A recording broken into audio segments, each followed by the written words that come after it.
네, 안녕하세요. 저는 서울성모병원 내부민내과에서 근무하고 있는 조재형이라고 합니다. 오늘 선생님들께 당뇨병 치료와 관련된 중요한 논문을 하나 소개해 드리고자 합니다. 다파글리플로진이라는 약제를 이용했을 때 심혈관 질환에 어떤 영향을 미치는가 여러분들 잘 아시리라 생각하고요. 작년 1월달 2019년 1월에 뉴잉글랜드 저널 오브 메디신에 실린 논문이 되겠습니다. 여러분 더 우리가 잘 아는 이름으로는 디클리어 스터디라고 우리가 많이 이제 부르고 있죠. 바로 논문 한번 설명 또 말씀드리도록 하겠습니다. 간단하게 잘 아시는 것처럼 제2형 당뇨병 환자한테서 다파글리플로진의 심혈관 질환 효과를 본 연구가 되겠고요.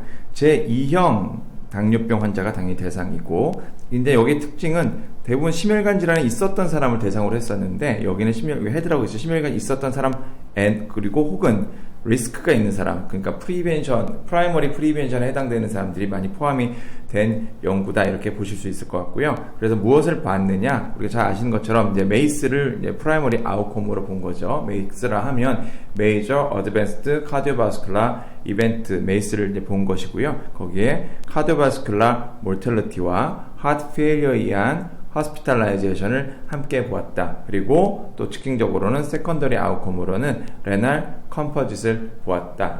이런 세컨더리 아웃컴과 프라이머리 아웃컴이 얼마나 좋아지는지를 다파글리플을 보았는데, 얼마나 많은 사람이 포함되었냐면 17,160명으로 가장 많은 환자가 많이 포함되었는데요. 그 중에 60%인 1,186명이 프라이머리 프리벤션, 그러니까 이전에 심혈관 질환이 없었고 오히려 리스크만 있는 사람들이 포함된 경우고요. 이런 사람들을 대상으로 해서 4.2년 동안 팔로우업한 연구가 되겠습니다.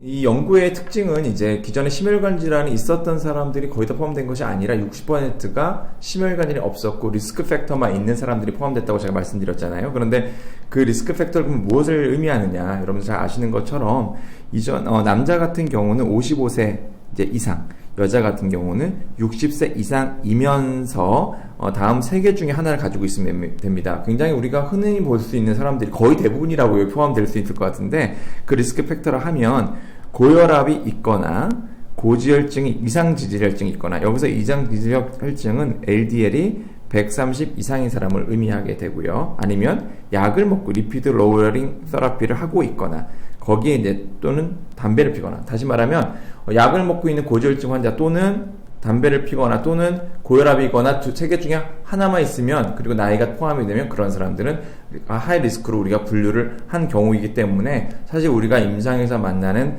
거의 대부분의 많은 사람들이 이런 데 포함되고 있고, 그런 사람들을 대상으로 이런 다파글리플을 주었을 때 심혈관 질환에 어떤 영향을 미치는가, 이것을 본 연구다, 이렇게 볼 수 있겠습니다.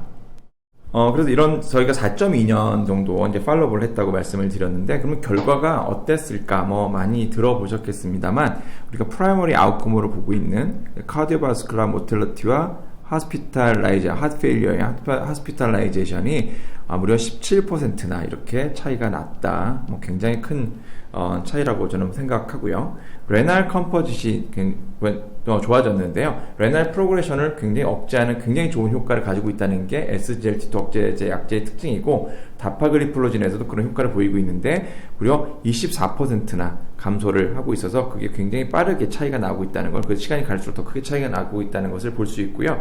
그러면 레날 컴포짓이 나빠진다는 것을 무엇을 의미하느냐 하면은, 이런 GFR 같은 경우가 40% 이상 더 감소를 하거나, 아니면 엔드 스테이지 레날 디지즈로 진행을 하거나, 레날 코어즈리나 모텔리티 같은 걸 의미하는 건데, 이런 것들을 무려 24%나 더 줄이는 좋은 효과를 가졌다라고 말씀드릴 수가 있겠습니다.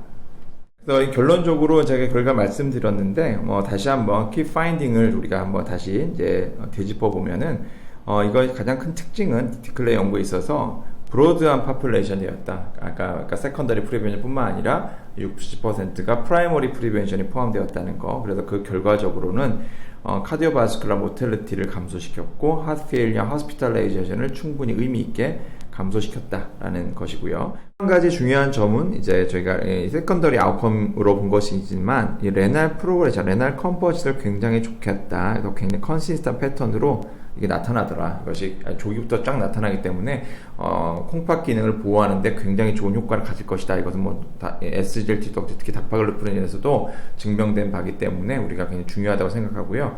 따라서 마지막으로 결론은 굉장히 브로드하다. 그러니까 우리가 실제로 여기 견의선생님들 같은 경우는 실제로 아주 심혈관절이 아주 문제가 있는 사람들보다는 아직은 리스크만 있는 사람들이 훨씬 많잖아요. 그런 사람들을 실제로 우리가 많이 만나는데 그런 사람을 대상으로 했을 때의 심혈관절에 좋은 점, 레날 프로보션을 억제하는 점 등에서 굉장히 좋은 우리가 현실적으로 볼 수 있는 환자들이 많이 포함되어 있다는 게 특징이다. 따라서 이런 에비던스를 가지고 진료 현장에서 선생님들께서 많이 활용을 하시면 좋을 것 같습니다. 네, 이상 마치도록 하겠습니다. 감사합니다.